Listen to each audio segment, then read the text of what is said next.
মিটি যারা ধারাবাহিকে আমরা সামনের পর্বে দেখতে পাবো যে রায়ের ডাক্তার অনির্বাণের কাছে ফোন দিয়ে বলছে আপনার একটা গুড নিউজ আছে, তেমন আর একটা নিউজ আছে, সেটা হলো রায় যেমন প্রেগনেন্ট তেমন রায়ের পেটে একটা টিউমার আছে। কিন্তু অনিরুদ্ধ কি সেটা শুনবে, নাকি সেটা শুনে অবাক হয়ে যাবে যে ওর পেটের মধ্যে কিসের আবার টিউমার থাকলো। কিন্তু এবার অনিরুদ্ধ একটু অবাকই হয়ে যাবে যে পেটের মধ্যে টিউমারের জন্যই কি রায় এতটা অসুস্থ হয়ে যাচ্ছে, নাকি এভাবে এর জন্যও তো অসুস্থ হতে পারে।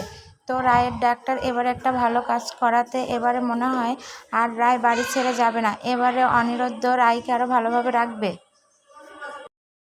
তো এবার অনিরুদ্ধ খুব দ্রুতভাবে রায়ের কাছে গিয়ে রায়কে হাসপাতালে ভর্তি করাবে, যে দেখবে আসলে রায়ের কি জন্য এতটা শরীর খারাপ। তারপরে ডাক্তারের কাছে যেয়ে সব কিছু ভালোভাবে শুনে অনিরুদ্ধের মনের যন্ত্রণা